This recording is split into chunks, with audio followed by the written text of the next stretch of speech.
നമസ്കാരം. കേരളത്തിൽ കഴിഞ്ഞ ലോക്സഭാ തെരഞ്ഞെടുപ്പിന് ശേഷം തെരഞ്ഞെടുപ്പ് വിശകലനം ചെയ്യാൻ CPM ഇന്ന് സംസ്ഥാന സെക്രട്ടേറിയറ്റ് യോഗം ചേർന്നിരുന്നു.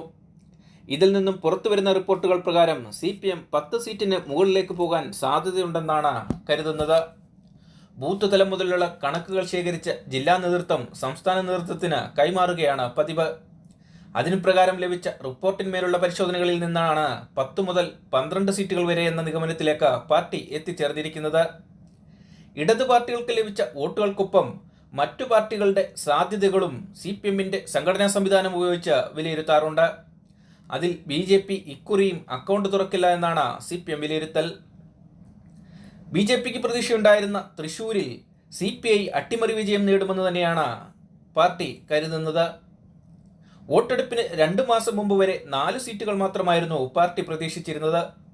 എന്നാൽ വോട്ടെടുപ്പിന് തൊട്ടു മുൻപാണ് ഇടതിന് മേൽക്കൈ ലഭിക്കാനുള്ള സാഹചര്യം ഉരുത്തിരിഞ്ഞു വന്നത്.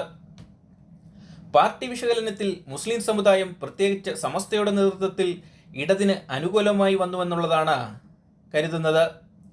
ലീഗിൻ്റെ മണ്ഡലങ്ങളിൽ ഒരുപക്ഷെ ലീഗിന് വോട്ട് നൽകിയാലും മറ്റു മണ്ഡലങ്ങളിൽ ഇടതുപക്ഷത്തിന് സഹായം ലഭിച്ചിട്ടുണ്ടെന്നും പാർട്ടി വിലയിരുത്തുന്നു.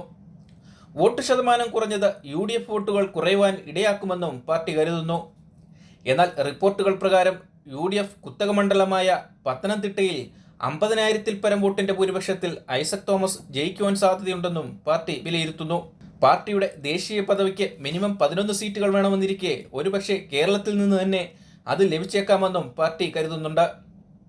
അല്ലാത്തപക്ഷം തമിഴ്നാട്, ബംഗാൾ എന്നിവിടങ്ങളിൽ നിന്ന് പ്രതീക്ഷിക്കുന്ന 4 സീറ്റുകൾ കൂട്ടിയാലും പാർട്ടിയുടെ ദേശീയ പദവി നഷ്ടപ്പെടില്ലെന്നാണ് കരുതുന്നത്.